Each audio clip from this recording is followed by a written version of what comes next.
Oh, okay, beautiful. Okay, thank you everyone for coming. It's a beautiful night tonight. It's not night yet, but it's still sun up. Tonight, not yet, but after sundown is going to be the 3rd of Tammuz, the day of the Rebbe's Histalkus, the Rebbe's day of passing. It's a very important day, very relevant to us living in 2023.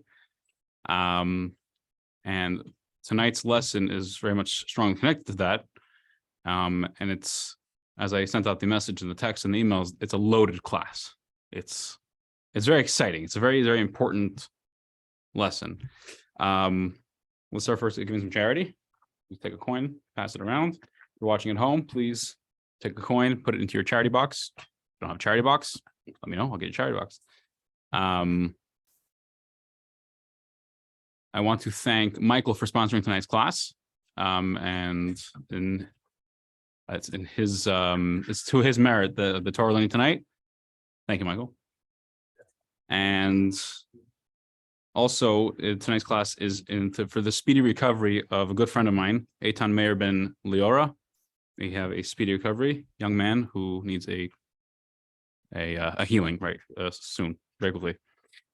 Hello, Sandy. Welcome. Okay, let's grab a drink before we start.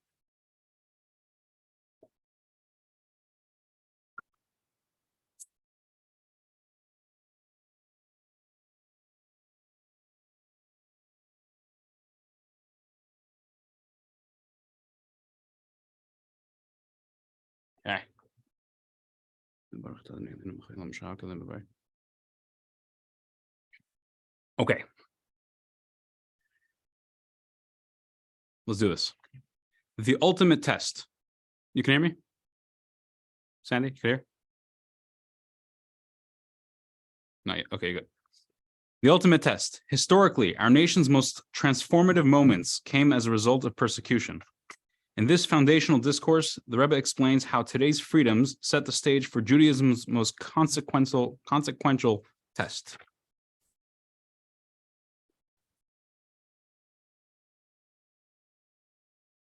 A little introduction. We don't have actually quite a big introduction.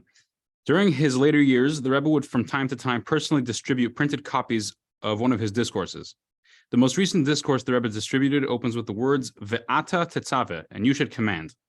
The custom has developed to study this discourse on the day of the Rebbe's yahrzeit, Gimmel Tammuz, 3rd of Tammuz. In this class, we will study some of the key points from this discourse. To truly understand where we're coming from, we have a little bit of background here, but it's I want to say it's exciting background. It's interesting. It's painful, but it's important to know.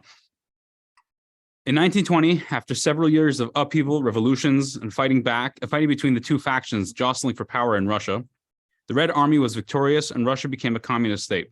They forced the communist ideology onto the citizens with terror. There was to be absolute economic equality among all the citizens. They were all workers. The assets belonged to everyone. There was no rich, no poor. Everyone was equal under the law.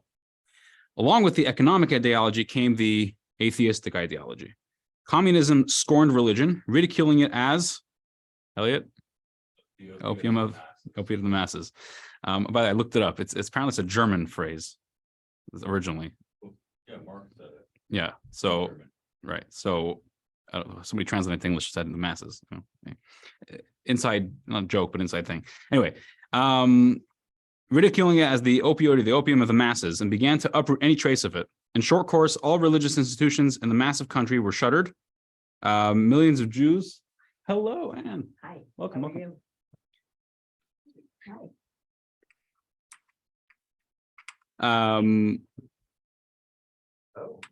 Take a seat.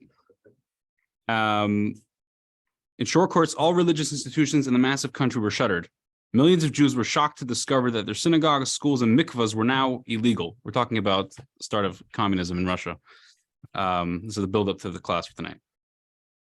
Millions of Jews were shocked to discover, everyone was forced to send their children to government schools where they were indoctrinated with the communist way of life. The Communist Party set up a special division, if you can speak a little Russian, it's a little easier to say, but otherwise it's a little hard to say, but the Yevsektia, which means the Jewish division in Russian, which focused on furthering their agenda among the Jews. Sadly, the Yevseksia's members were young Jews caught up in communism, and they persecuted their brethren. Millions of Jews, many of them traditionally observant, experienced a radical change in just months. The fear the government instilled in the populace and their unhesitating willingness to use violence against anyone deemed a threat to their ideology caused many to buckle under the communist boot. Jews stayed away from the few synagogues that remained open and didn't give their children a Jewish education. The Jewish future in the huge Soviet bloc, home to 3 million Jews, seemed bleak. Amidst that upheaval, in 1920, the previous Rebbe, the Rebbe's father-in-law, became the Rebbe after passing of his father, known as the Rebbe Rashab. The young new Rebbe resolved to devote his life to preserving the embers of Judaism in the USSR. Under the noses of the Soviets, he established an underground network to fill the place of the now banned and shuttered Jewish life. The previous Rebbe sent emissaries to different cities to establish schools and private homes, hidden mikvahs in the cellars, secret prayer groups, and more. In just a few months, the Rebbe had begun a massive revolt against Russia. An underground network of hundreds of institutions was established, fueled by the self-sacrifice of the Rebbe and his emissaries. Obviously, the Yevseksia didn't take kindly to this. The KGB was drafted into the war against the Hasidic underground and didn't hesitate to threaten and punish anyone associated with the, quote, Schneerson clan. An operative caught teaching children Torah would be sent to a labor camp in Siberia or shot dead. The same fate faced ritual circumcisers, a mole in Hebrew, kosher slaughterers, rabbis, and cantors. Many Hasidim were caught, imprisoned, tortured, and even killed, but the Rebbe didn't budge and sent other Hasidim in their stead. It was an existential battle, a battle to preserve Jewish life in a land that had until recently been home to the largest concentration of Jews in the world. Our story takes place 7 years later, in 1927, when the battle for Judaism was at its height. The Yevseksia and the KGB knew of the efforts of the Hasidic underground to thwart their destruction of Judaism and decided to go after the man who headed it all, the Lubavitcher Rebbe, and bring the entire network to its knees. Ahead of Purim Katan is when there's, so generally a year has 12 months. And the month of Adar, when we celebrate the holiday of Purim, sometimes depending on what's going on in the year, sometimes it is two, the month is doubled. We have 2 Adars. So Purim is always in the second month, the 14th of Adar, Adar 2. When that happens, the first month on the 14th, we have Purim Katan, the little Purim. It's like a miniature version of Purim. So ahead of Purim Katan, the previous Rebbe traveled to Moscow, where he met with several of his operatives. The Rebbe publicized that he would be speaking at one of the only synagogues still open. Such a public move poked the Soviet bear. Long before this, the Yevseksia had circled the Rebbe as a target, and now the Rebbe wanted to host a public Hasidic gathering in Moscow. His acquaintances passed on information suggesting that the authorities were closing in on him and advising him that he flee immediately to Leningrad. But the Rebbe stayed put. The Choral Synagogue on I think it's pronounced Archipova Street was packed wall to wall when the Rebbe began his remarks. At that gathering, the Rebbe delivered a Hasidic discourse, a mimer in Hebrew, opening with the words from the Megillah, the scroll of Esther, the verse starts, "The Jews accepted." In this discourse, the Rebbe focused on Haman's persecution of the Jews, as described in the Megillah, and the Jews' self-sacrifice to remain faithful to their Judaism under the threat of death, withstanding the temptation to convert. The previous Rebbe took a lesson from those days to 1927, when Jews were once again forced to endanger themselves to live as Jews. He encouraged the audience not to comply and to keep studying Torah, and more importantly, to give their children a Jewish education. There were many people listening intently to the Rebbe's every word, including KGB spies. The Rebbe ignored their presence and delivered his sharp and clear message without mincing words. 4 months went by, and on the 15th of the month of Sivan, the Rebbe was arrested and sentenced to death. After intense diplomatic pressure, including from the U.S., the sentence was commuted to a lengthy prison sentence until further international outcry led the government to expel the Rebbe from Russia. The Rebbe, our Rebbe, who would eventually marry the previous Rebbe's daughter, was then in Leningrad with his future father-in-law and experienced these events firsthand. On many occasions, the Rebbe recalled this fateful Moscow gathering and the historic discourse his father-in-law had delivered. The Rebbe demonstrated the vital importance of Jewish education from that discourse and the sacrifice warranted to keep Judaism alive. On a winter Shabbos in 1981, during a Hasidic gathering, the Rebbe delivered a discourse based on the previous Rebbe's Moscow discourse, further explaining, developing, and clarifying it, and adding his own incredible innovations. 11 years later, on Purim Katan 1992, in the main Chabad synagogue, 770 Eastern Parkway in Brooklyn, the Rebbe handed a copy of this discourse to each of the men, women, and children who were present. It was printed in a special booklet and edited by the Rebbe. For hours, thousands streamed past the Rebbe, and he handed each of them a copy. Because this was the last discourse the Rebbe distributed to date, We see it as a crucial message that the Rebbe wishes to impart to us. Since then, every year on the 3rd of Tammuz, the Rebbe's Yahrzeit, many study this discourse, delving into its teachings, deriving lessons for life, and strengthening their soul's bond with the Rebbe. That was the introduction. Let's get into the lesson. And you have the background for where we're starting from. So we're starting section A, page 3, the leader's role. If I could sum up tonight's class in like 5 words, I mentioned this to you last night, I would say it like this. What is the role of a Moses? Not what is the role of Moses, but what is the role of a Moses? Okay, let's get into this. The leader's role. In the middle of the Torah portions describing the Mishkan and its vessels, God instructs Moses regarding the kindling of the menorah. So let's start with that. Michael, can you start source 1? And you should command the children of Israel, and they should take to you pure olive oil, crushed for the lamp, to kindle the lamps continually. In the tent of meeting, outside the dividing curtain that is in front of the Ark of the Covenant, Aaron and his sons should set it up before God from evening to morning. It should be an everlasting statute throughout their generations in the children of Israel. Okay. Thank you. So I just want to point out, if you notice, I underlined a few of the first lines. That's the first verse of this quote. That verse is going to be our discussion tonight is going to revolve around this one verse, in and out. So these verses have a simple meaning, describing the menorah lighting process in the Holy Temple. In the previous Rebbe's discourse, which we had mentioned, however, he highlights a number of peculiarities in the precise wording of these verses, which indicate that there is something going on beneath the surface.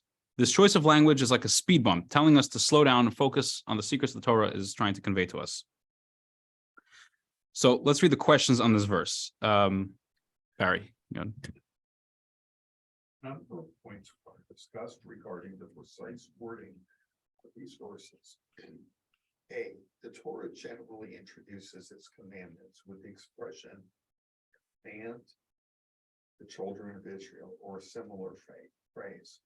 The verse in question, by contrast, states, and you should command the children of Israel. This question is more than a choice of wording. It affects the meaning as well. And you should command implies that Moses is the one issuing the command, but Moses was merely an agent to transmit God's commandments to the Jewish people. Why then does the verse say, and you should command?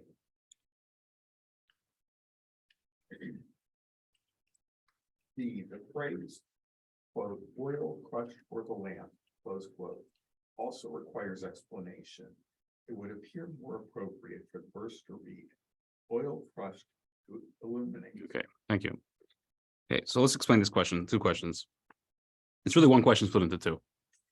The verse says, Ve'ata tesav es b'nei Yisrael, you shall command the children of Israel, v'yikhu elech Hashem zayizach, and they shall bring to you, they should literally take to you, pure olive oil, kasis lamar, which is crushed for the lamp, lahalus ner tamid, to kindle the lamp continuously. They're talking about the lamp of the menorah that was in the temple. The first question is, the verse says, and you shall command. In Hebrew, it makes more sense than in English, but ve'ata tetzav is 2 words. It's you shall command. Generally, when God tells Moses to convey a command, a mitzvah to the Jewish people, he says usually tzaves b'nei Yisrael, dabrel b'nei Yisrael, which means command the Jewish people, speak to them. The implication of those words mean that I have a mitzvah, I have a command, God says, I'm asking you to convey this message over to the Jewish people, that they should, heed my words. Here, it's a slightly different wording. It says, ve'ata tetzave, you should command, which kind of gives off the impression that the command is coming from Moses, which seems kind of strange. Moses is just the messenger to pass on the command. He's not the one who issues the command. He's not the one who said, I have a desire that the Jews should, do A, B, and C, whatever it is, to light the menorah. So that seems a little odd that it's saying that you, Moses, shall command.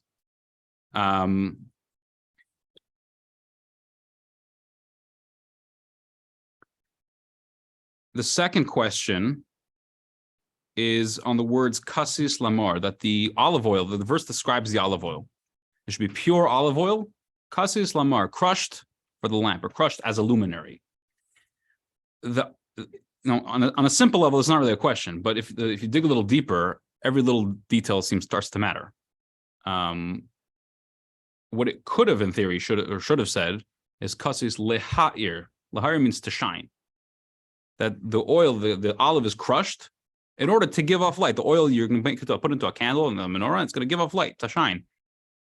Lamar, how do you say this? Lehair is a verb that's going to shine. Adverb, verb, I don't know, English. Lamar is a noun that is going to be a source of light, which sounds kind of funny. I will say in the original discourse, this lesson is going to skip around a little bit. It's going to skip certain parts. It's just to make the flow easier to understand. But I will just mention them briefly. There were two other questions in the original discourse. One is that it says that the Jewish people should take to you, they should bring to you pure olive oil. 1 second. Who lit the menorah in the tabernacle? It was Aaron. It was the high priest, Aaron, Moses' brother. So why are they bringing the oil to Moses? He's not lighting the menorah. His brother is lighting it. So what is he going to do with it? And two, this verse says that they're going to kindle the lamps continually, constantly. The very next verse, the next verse, it says, if you notice on the first page, it says his son should set it up before God from evening until morning. So is it evening until morning, or is it constantly? So the simple explanation is that it's continuous, it's consistent. Every single day, it should be lit from evening to morning. Every single day, day in and day out. That's on the basic level. But when we dig a little deeper, either it's always 24/7 or it's not. I know this sounds a little funny. Either which one is it? But when we go deep and we examine every detail, seemingly one of those verses maybe shouldn't have said what they said. We should just left it out. Either it should be always or it should be evening till morning. Okay, let's go further. Just to give you an idea of what we're getting into right now, to give you some imagery. Imagine you're traveling down a road and you're trying to get to a certain location. And then you see there's 3 different paths to get there. It forks into 3 paths. So you go down one path, and they all go to the same location, but it's a different kind of journey. You go down one path, it's one kind of journey. You go down a second path, a little different, it's a little muddier, a little nicer, not, I don't know. Third path has a different experience. So to put it into what we're talking about here, when we're learning Torah, there's different paths to understanding things. Different, as long as they're valid interpretations, there's different ways of understanding parts of Torah. Comes along Hasidus, the Hasidic philosophy. Which path is it? Is it the one on the left, the one in the middle, or on the right? It's neither. The Hasidic philosophy, you go up. You go up and you look at things from a higher perspective. Like when you're on an airplane, like all the big problems that are going on in the world, there's also tiny. There are also little toy action figures on the ground, little cars driving around, and like what's all going down there is not relevant. You're on the airplane. You're flying high. So when you look at things through the lens of Hasidus, you rise higher and you see things from a totally different perspective. So let's get into that. Page 4, Moses' role. Just clarity, when in this discourse, when we say the Rebbe Rayatz, it's referring to the previous Lubavitcher Rebbe. Sure, can you go ahead? Rebbe Rayatz claims his renowned discourse titled Bill 5687, that the Hebrew for a command to is related to the word Vata, which means connection or bond. Thus the verse, and you shall command the children of Israel, carries with it the implication that Moses binds and connects the Jewish people to God. All right, perfect. In other words, like this verse is saying something that's like a technical thing. Command the Jewish, you should command the Jewish people. They should bring you this olive oil, and like the menorah should be lit. The truth is, this verse is giving off a very deep, very powerful, very important message. This verse is telling us what is the role of Moses. What is his job? What is his position? The answer is the word tetzaveh, which means command, also has another meaning. It means connect, bind. So when the verse says va'at tetzaveh es b'nei Yisrael, you shall command the Jewish people, we can also read it and understand it as you will connect the Jewish people. Connect the Jewish people means connect them to God. That's Moses' job. He connects Jews to God. That's what he does. How did Moses connect the Jews with God? There are 3 levels, as we will explain. Section B, the shepherd of faith. Elliot, can you read Moses nurtures the faith of the Jewish people and helps them internalize it? To explain the above point, the Rebbe Rayatz quotes the sage's description of Moses as Raya Mahem. There are two ways to render this term: the faithful shepherd and a shepherd of faith, meaning that he sustains and nurtures the faith of the Jewish people. The Jewish people have inherent resources of faith, for the Jews are believers, descendants of believers. However, it is possible for this belief to be a detached concept without being internalized in the person's conscious thought process. All right, thank you. So Moses shepherds the Jewish people. Just like a flock of sheep cannot survive without a shepherd, and the Jewish people cannot survive without a Moses, the figure of authority who guides them and mediates between them and God. Among Moses' key responsibilities is a foundational principle in Judaism: belief in the Creator. Every Jew is a believer. Anyone with a Jewish soul believes in God, and that cannot be changed, even if they may be in denial. But while the existence of the belief isn't in doubt, our awareness of it can vary. When it is lacking, our belief is only superficial. The job of Moses is to ensure that our natural belief is internalized. What does it mean, internalizing belief? What does it mean that it's not internalized? Let's see in a second. Let's learn about the righteous thief. What is a superficial belief? The previous Rebbe cites a paradox of faith from the Talmud. The thief at the entrance of the tunnel calls out to God. Howard, can you read source 2? Page 5, yeah. Faith transcends our ordinary conscious processes and often not integrated within them. An illustration of this concept can be found in the sage's teaching. A thief calls out to God before breaking into a house. This thief believes in God. He believes that God nourishes and sustains all of his creatures, providing bread for all flesh, overseeing the fortunes of each and every creature individually. And it is because of this faith that he asks God to help him and grant him success, so that he too will have bread to eat and clothing to wear. What, however, does he ask for success? In stealing and in not being caught in the act. This is an extreme paradox, asking God for help while flagrantly defying his will. This inconsistency is possible because this person's faith is far removed from their ordinary conscious processes and is not internalized within them. If the faith would be integrated within the person, they would find it impossible to define God's will. This paradoxical situation can exist only because faith stands beyond our ordinary conscious processes. Okay, thank you, Howard. So let's ask this thief for a moment, yeah? 1 second. If you believe in God, you know you can't steal. So why are you stealing? So this is precisely an expression of superficial belief. We can believe without it really permeating all aspects of who we are. One who has an internalized belief is guided that belief in everything they do. When we read this parable, we might laugh at this, very strange sounding thief. But if we stop to think about it, we need to ask ourselves, is that thief me? Previous Rebbe continues and explains that in a sense, most of us experience the same paradox within ourselves. And can you read source 3?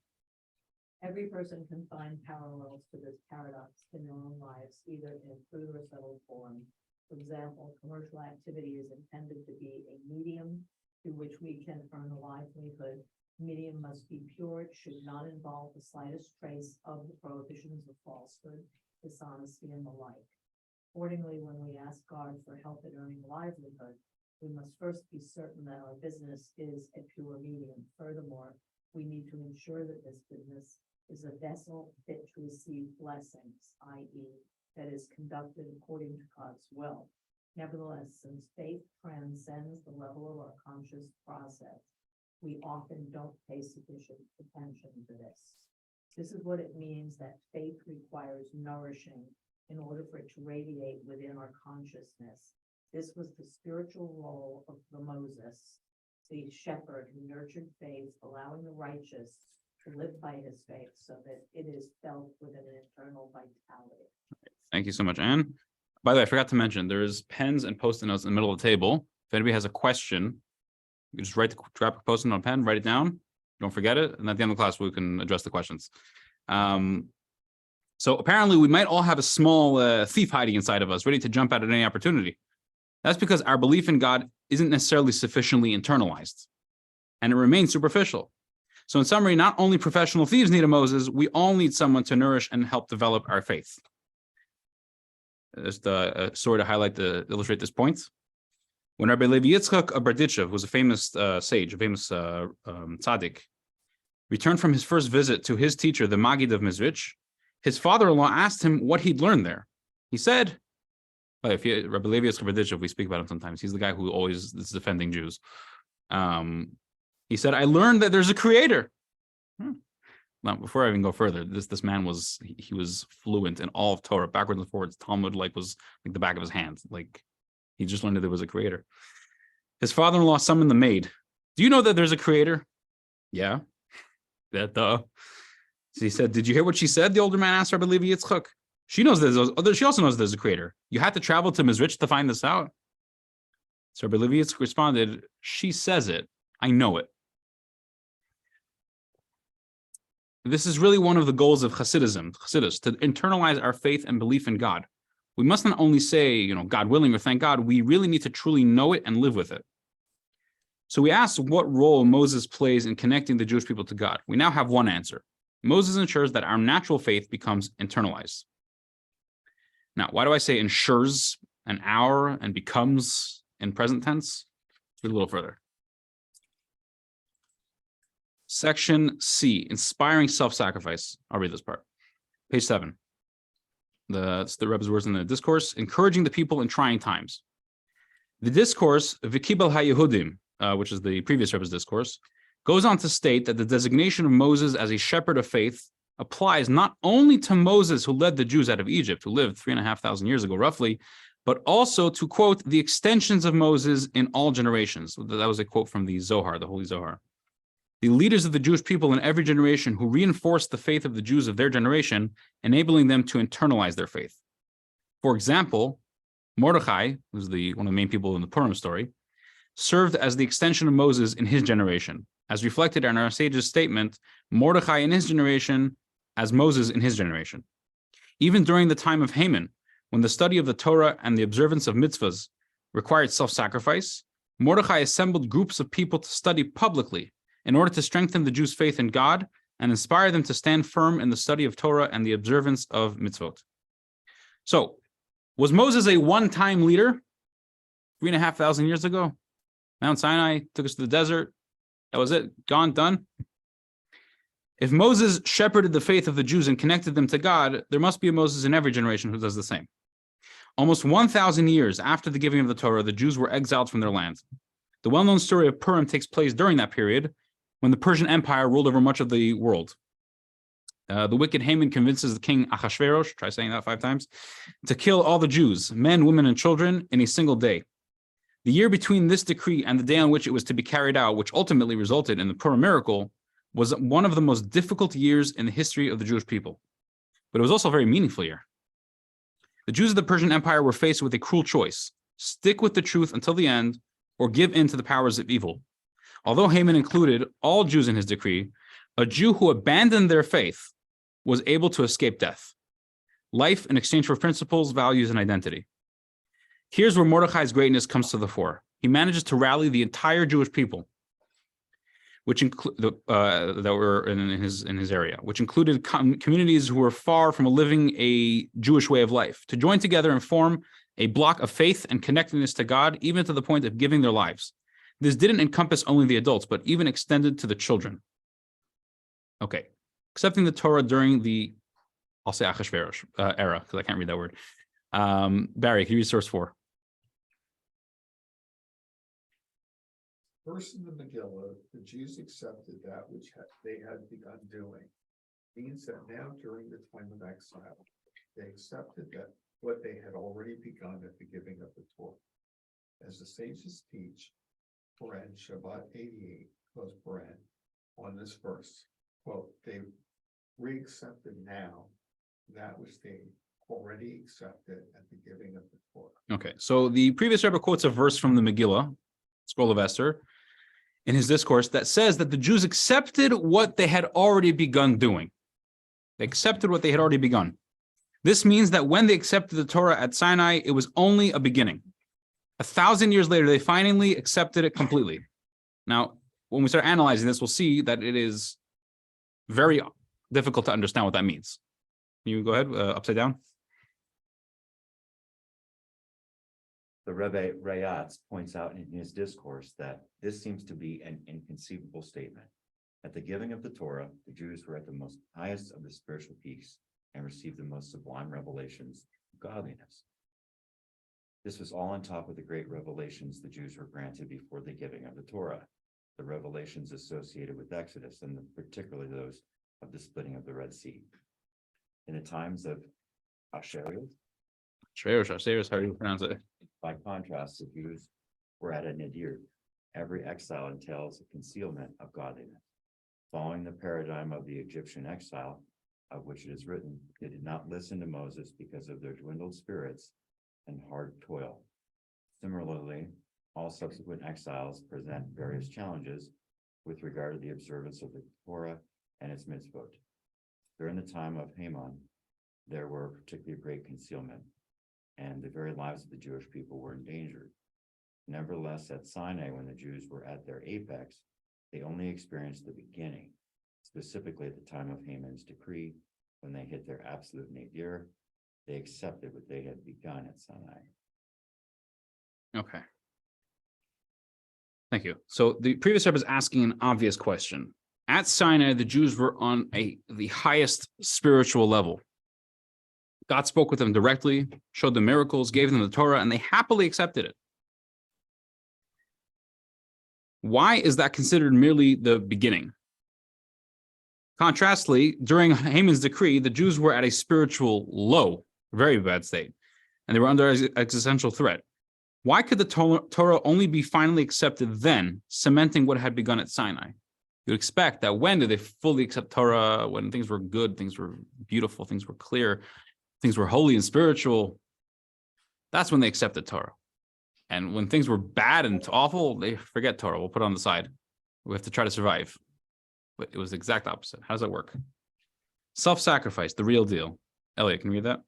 The discourse continues, explaining that at the time of Haman's decree, the Jewish people's observance of Torah and mitzvot was inspired by absolute self-sacrifice. They exhibited self-sacrifice in not renouncing God and the Torah, because, as explained in Torah, or they would have been spared had they forsaken their faith.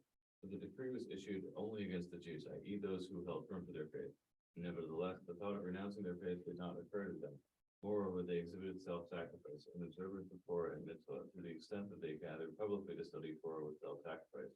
It was Mordecai, Moses of the generation, who inspired the self-sacrifice. On this basis, we can understand the verse, the Jews accepted what they had already begun. The giving of the Torah was merely the beginning, and the full acceptance came at the time of Haman's decree.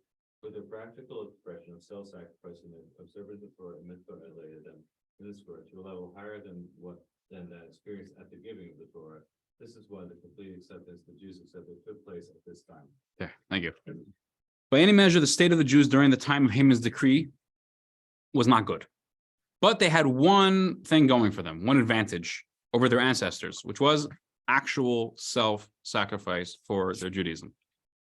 At that time, the Jews were ready to give up their lives for their Jewish identity and mitzvah observance. This is the difference.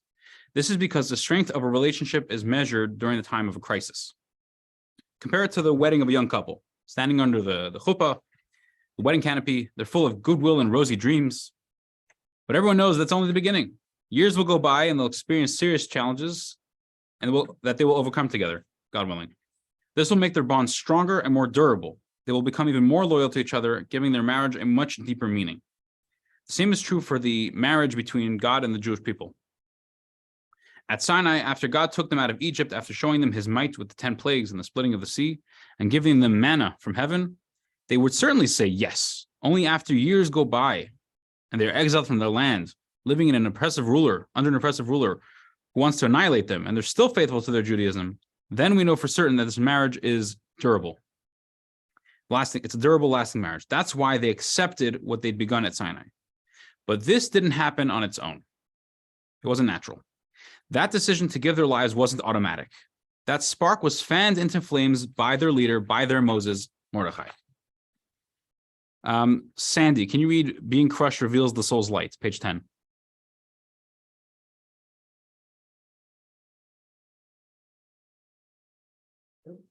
Oh, computer, Zoom. Sorry. Okay, we'll go back to you. Shrek, can you read that? being crushed. I was trying to figure out. Oh, here we got it. Got it. I couldn't figure out how to unmute it. Okay. Even when the Jews were living in a state of material, 1 second. Are you on page 10? aren't I? The top of page 10? Oh, sorry, that was 11. Sorry. Okay. After explaining at length how Moses and subsequent Jewish leaders nourished the faith of the Jewish people, the discourse then continues to explain the phrase, crushed for the lamp. During the time of exile, when we were all broken and distressed, crushed, we reached the lamp, the essential source of the light. Okay. Thank you, Sandy. So we can now understand why the Torah says crushed for the lamp. Crushing the olives represents the outward pressure exerted on a Jew. We're the olive, by the way. The olive doesn't just give its liquid willy-nilly. Only when squeezed and crushed, the rich liquid is revealed. Similarly, the Jewish soul reveals its truest self in situations of pressure. When the soul is crushed, its source or essence is revealed. The lamp, in this context, is the inner layer of the Jewish soul. Only with the help of these forces can a Jew give their life for God. The verse could have been worded simply, bring olive oil to light the menorah. Simple. But the Torah chose to write crushed for the lamp to allude that through steadfast loyalty to Torah and mitzvot, while being crushed under extreme conditions and danger, we reveal the lamp. We reveal and create within ourselves a special connection with God, a connection rooted in the essence of our soul. So the Rebbe nicely summarizes his predecessor's words, which took up many pages, where he elaborated on and praised the sacrifice of the Jews during Achashverosh's time and exhorted the Jews of his time in Russia to learn from them. The previous Rebbe explained the great importance of Jewish education for children and described how, throughout the generations, when our enemies wanted to destroy us, they always began by shutting down Jewish schools, because they knew that, as the sages say, without kids, there can be no goats. Kid meaning baby goat. He encouraged the audience to give their lives for the Jewish education of their children. This was the key to everything, he explained. If we give our kids a Jewish education, they won't be able to defeat us. Later, he encouraged the youth to establish underground Torah classes and rebuild the Jewish community and Torah life in the country. When the previous Rebbe said this discourse, he was actually practicing what he preached. He was the leader of the generation and aroused the souls of his listeners and convinced them to sacrifice their lives, not figuratively, but literally. On this point, a little story. In 1922, the previous Rebbe gathered with 9 of his Hasidim, of his followers, creating a minyan, and formed a pact with them to preserve Judaism in the USSR with complete dedication. This is how he described it himself 10 years later in 1932. I chose 9 young men, graduates of Tamchei Tamimim, people of strong intellect and heart, hands and feet. I gathered them in Moscow for a meeting, and we entered a pact that, come what may, we'll be ready to go on until our last drop of blood. The authorities knew we were meeting and wanted to arrest us, but we met a day early. These young men didn't do it for a paycheck. There was no money or bread. We went on our way with self-sacrifice, each in their own way. 10 years later, when he was already on American soil in 1942, the previous Rebbe repeated the story again. In 1922, 9 students gathered in Moscow, and I was the 10th. We all vowed to give our lives for Torah until the last drop of blood. We divided the work across the country between us. This had a great effect on the country, and through this, hundreds of Jewish schools were established. And unlike here in America, where Jewish schools are only to prepare a child for their bar mitzvah or teach them to say Kaddish, these schools were to truly learn Torah. So we've looked at 2 kinds of leadership of the leader of the generation, two types of Moses. The first is the leadership exemplified by Moses and his successors, whose role was to shepherd the faith of the Jews, to help them take it from a superficial belief and internalize it through learning the inner parts of the Torah. The second is the kind of leadership that Mordechai showed in his generation, and the same leadership that the previous Rebbe showed in his generation and other leaders in similar times. They encouraged the Jewish people to give their lives to preserve Judaism and Torah study. Section D, an alternative kind of crush. At the beginning of the 1950s, the Rebbe took upon himself the leadership of Chabad Hasidim, whose center had moved to the United States. In this free land, there were no longer decrees against religion, and Judaism was not prosecuted, as we see very much clearly today. You can do what you want. It's a free country, as they say. Jews were not thrown into prison for the quote-unquote sin of studying Torah, and synagogues were not locked and barred. On the contrary, American Jews experienced material prosperity, unlike anything seen in many years, which over time led to a spiritual flourishing. Synagogues, yeshivas, Jewish schools, and so on sprung up everywhere. Anyone interested in learning will find such an abundance of Torah classes that they won't know which one to choose. You go on the internet, there's literally hundreds of thousands or even millions of Torah classes available. Apparently, there is no longer a need for self-sacrifice. The being crushed decree against Judaism no longer exists, technically. In the following passage, the Rebbe gives a new meaning to the term kasis, crushed. Howard, can you read page 11, even when? Even when the Jews are living in a state of material and spiritual prosperity, and their observance of Torah and mitzvah is in the most complete and joyous form, they can still feel crushed. The very act that the divine presence isn't openly revealed while we are in exile causes a feeling of crush. The very identity of every Jew is divine revelation. So when the divine light is in exile, we are broken and shaken, crushed. This is what the sages taught. For whoever did not merit to have the holy temple built in their time, it is considered it as if it was destroyed in their time. 2 levels of crushed. There's 1 second. Thank you for reading that. People can feel in a crushed state for various reasons. One person's crushed because Stalin doesn't allow him to observe Torah and mitzvahs. And he must endanger his life to do so. Another person lives in a free democratic country and no one interferes with his service of God, but he's still crushed. Why is he crushed? For a totally different reason. He's sad and frustrated that the light of the Creator is not revealed in the world. This situation tears him to pieces. In the original discourse, it doesn't say it here, but the Rebbe said, "Er ist im Ganzen zerträselt." He's completely shooken up, and a good English translation for that word. Go ahead with 2 levels of crushed.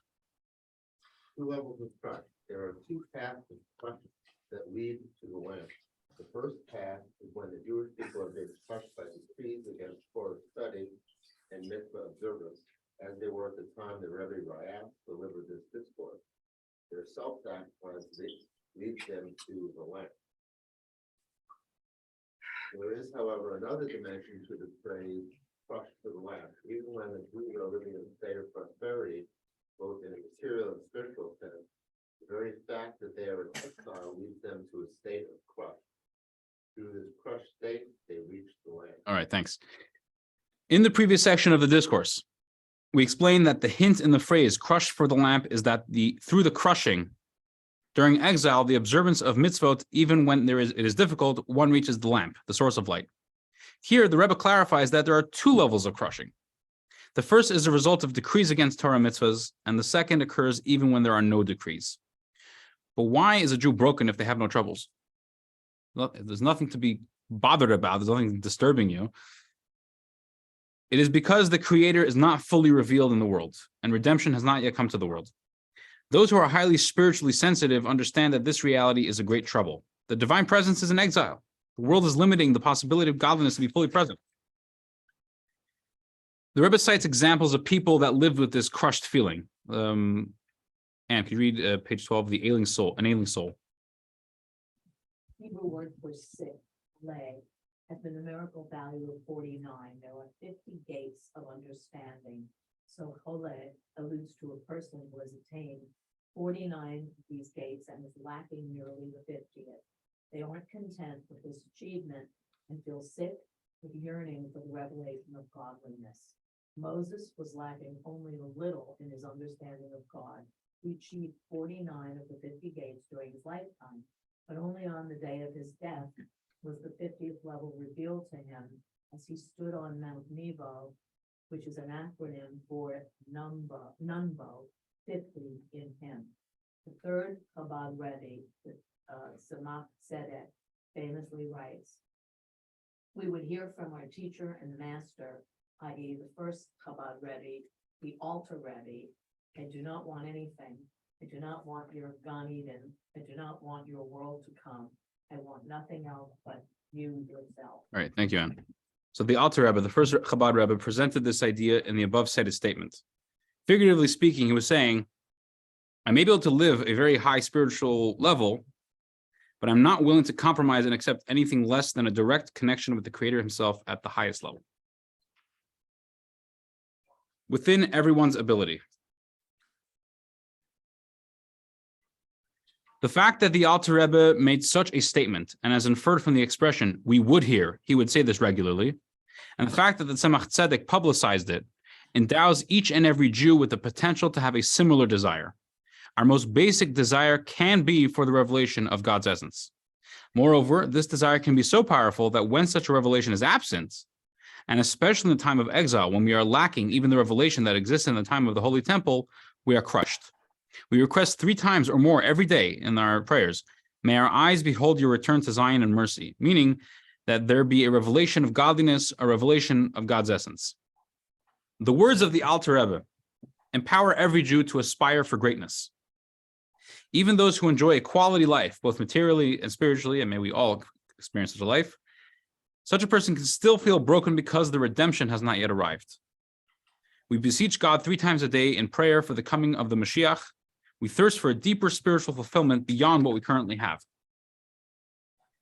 Going further in the text, this is the meaning of the phrase crushed for the lamp. The feeling of being crushed that stems from our being in exile brings us to the lamp. For the desire of every Jew for the revelation of godliness, and the fact that this desire affects the very essence of their being, causing them to feel broken and crushed in the time of exile when there is no revelation of godliness, is an expression of the essence of the soul's lamp. The connection shared with God at this level is essential in nature, meaning is not a bond between 2 different entities, but it's a single essential union. So the same way we spoke about the Jew who sacrifices his life for Judaism, who discovers his true essence and is deeply connected to God on a much higher level, so too we say about a Jew who in good times feels broken because they haven't experienced the highest and most elevated revelation. The fact that a person, despite seemingly having everything good, is still restless and feels troubled to the point of a broken heart, indicates that they are not spiritually satisfied. It is an expression of the essence of their soul and proof of how deep their connection to God is. I will just point out there's a little book the Rebbe compiled in 1943, I think, called the Hayom Yom, the daily day, or today is the day. It's a little calendar, essentially, of every day of the Jewish year. And there's a small Hasidic teaching for each entry, little quip, a little thing that kind of like to start off your day, kind of thing, to on the right foot. So it was actually just a few days ago, 2 or 3 days ago, I think, that it said that things as they exist in the material sense are the exact opposite as they are in the spiritual sense. What does that mean? They give an example. Someone who is sameach bechelko, which means that they're fortunate, they're happy with their lot, they're happy with what they have, they're satisfied. When it comes to materialism, it is one of the most greatest qualities to be satisfied with what you have. That you don't need more. You're good with what you have, with what God gave you. Conversely, in spiritual terms, spiritual achievements, growing in our service of God, being satisfied is one of the worst things. Literally, one of the worst things, because that means that there's no more growth. It's just I'm done. I got to the top. I'm good. This is what we're saying here. Accordingly, we have learned a 3rd way in which the leader of the generation connects the Jewish people to God. The first way is that of Moses and subsequent leaders, whose role is to nurture the faith of the Jewish people, ensuring that it would not be merely external, but internal. This is accomplished through the study of the inner dimensions of the Torah. The second way was pioneered by Mordechai, the Jew in his generation, and later exemplified by the previous Rebbe, along with other leaders in generations which found themselves in similar circumstances. They encouraged the Jewish people to dedicate themselves to the preservation of Judaism and the study of Torah. The 3rd way is introduced in the teachings of the Rebbe. The Rebbe teaches that the leader of the generation influences the Jewish people to feel that the fact that God is still not revealed in the world should not allow them any rest. The fact that the world is not yet in a state of complete redemption should bother them and cause them to feel a genuine personal distress.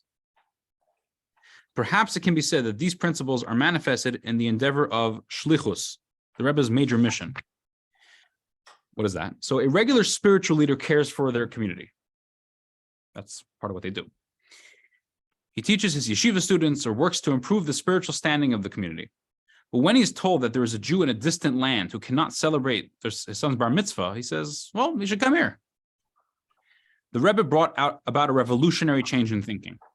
The Rebbe could not sleep knowing that there was someone in Kathmandu not laying tefillin, that Jewish children in Morocco were not receiving a Jewish education, or that a Jewish girl in South America was assimilating. Therefore, he taught his emissaries, the shaluchim, the literally means emissaries, to take their families and children and move to a distant city at the edge of the world where there is no religious community, no organized communal life, no kosher food, no Judaism, and live there for the rest of their lives, just so that the Jewish children in that city could celebrate their bar mitzvahs and bat mitzvahs, learn about the Shema Yisrael, and participate in a Shabbos meal. Why? Because as long as the light of God and the light of Judaism do not shine openly in every corner of the world, the emissary has to feel crushed. It is not enough for the person himself to be on a lofty spiritual level.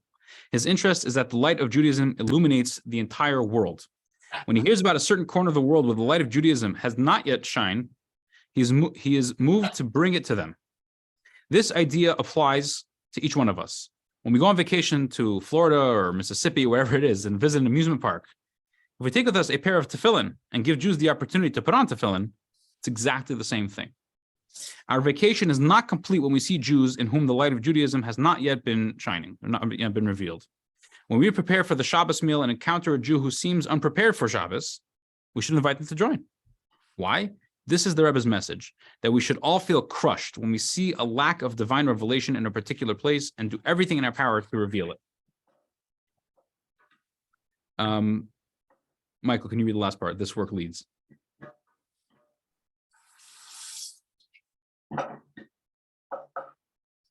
Page 14. Freshman is good, the endeavor, Lucas. The word leads to unity among the Jewish people. For as previously explained, the Hebrew for command, Sivoy. sivoy, is related to the word Savta. thank you, which means connection or bond. This unity is reached through working in the mission of our leader, the Moses of our generation, the Rebbe Rayatz, to bring all of Israel closer to the observance of Torah and mitzvot by revealing the inner light within them, so they become an eternal, unwavering flame. Through this work, he will merit very soon the kindling of the lights of the Holy Temple. With the true and complete redemption, then there will be a revelation of divinity, such as a revelation already occurred to some degree during the giving of the Torah, and it will happen again very soon with the coming of our righteous Messiah. Okay, enough with the story. Thank you, Michael. Marty Jacobs, Bell Harbor, Florida. Never met the guy, but story about him, his words. In the year 1970, I visited Japan for business purposes, and it seems that my father-in-law mentioned this fact to the Rebbe. Before the onset of Shabbos, I received a phone call in Japan in the hotel room where I was staying. On the line was Rabbi Beryl Levy, who was the head of the OK Kashrut organization. This is Rabbi Beryl Levy speaking, he said when I picked up the receiver. Do you know who I am? Yes, I know, I replied. We have met briefly in the past. He said, I'm currently in the Philippines dealing with matters related to kosher certification, and I'll also be here for Shabbos. Rabbi Levy opened his remarks before getting to the point. The Rebbe requested that I establish contact with you. He's very concerned. That's Sally. The Jewish community in Tokyo is planning to build a new synagogue, and among the members, there is a disagreement regarding whether to include a mikvah, a ritual bath, in the new building. The Rebbe knows that you are in Tokyo and that you will probably visit the synagogue on Shabbos. It's reasonable to assume that you will be honored with an aliyah to the Torah, and afterward you will make a donation to the synagogue, as is customary. The Rebbe said that he wishes to be a partner with you in this charitable act. He asks that you clarify that your donation is intended for the benefit of the new mikvah, and that you write a letter to the community explaining the importance of the mitzvah of ritual purity. Please mention in your letter that your donation is given in partnership with the Rebbe of Lubavitch. Of course, I fulfilled his request. I wrote a letter in English regarding my donation to the new mikvah of the Tokyo community, and I asked them to display the letter in a prominent place for all to see. When I returned to the synagogue on Sunday or Monday, I saw that the letter was indeed hanging on the bulletin board. After returning home, I didn't give much thought to the matter. However, several months later, I received an unexpected phone call at my office in Washington, D.C., which was located on Pennsylvania Avenue, not far from the White House. On the other end of the line was someone who explained that they were currently in the city and had just finished a meeting at the White House. They expressed their desire to meet with me and explained, the Rebbe owes you money. When he arrived in my office, he handed me a $100 bill and explained that the Rebbe said that you donated charity in Tokyo, and this is his portion of it. This is how it came to be that once I donated a charity in partnership with the Rebbe of Lubavitch. I don't know exactly what impact my letter, written at the Rebbe's request, had, but to the best of my understanding, there is now a mikveh in Tokyo.